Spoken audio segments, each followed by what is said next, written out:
In this video, we're going to compare the SanDisk Professional ProBlade Transport to the Samsung T9 SSDs. Now these two are both USB 3.2 dual lane SSDs, so technically they're rated for speeds all the way up to 2000 megabytes a second on the read and the write. Unfortunately, Macs are not compatible with the dual lane speed, so they're both going to top out at about 950 megabytes a second on the read and the write. Now the thing that's really interesting about the ProBlade system is you actually get these individual magazines. You can get more of them, and then the transport is essentially a card reader. So this is a really nice system if you want to use it for writing files on a camera directly to these SSDs, because you do have the ability to swap them out very easily. And these are very small if you want to build up a collection of the individual ProBlades.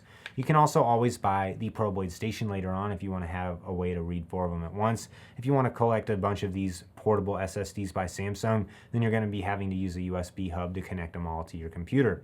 When you look at both of these, they're very different in terms of the size and the weight. The transport is significantly heavier and larger than the T9. Both of these do come with a drop rating. The T9 has a 7.5 foot drop rating, and the ProBlade actually has a 3 meter drop rating. But technically, it's only on the magazine that's on the inside. It's not on the actual enclosure. There's no IP rating on either of these, but I do feel like the T9 would be more dust resistant than the transport, just because this has this rubberized coating on the whole thing. Both of these are USB 3.2 dual lane drives, and I was getting the same speeds on my Mac, about 950 megabytes a second.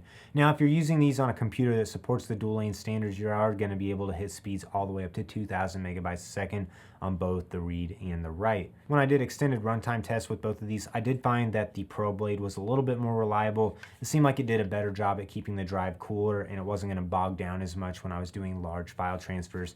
Occasionally with the T9, I did notice it slowing down a little bit with larger file transfers. Whenever you compare the price of the drives, you're going to notice that the T9 is priced very similar to the ProBlade Transport. Both of these are available in 1, 2, and 4 terabyte configurations, and they also both include a 5-year warranty. So should you buy the Samsung T9 or the SanDisk Professional ProBlade Transport? I think it kind of depends on the way you want to use them. If you just want a durable and portable SSD, I would choose to buy the T9 because this is going to be more durable. It's got that rubberized coating, and it's also quite a bit smaller than the transport system is.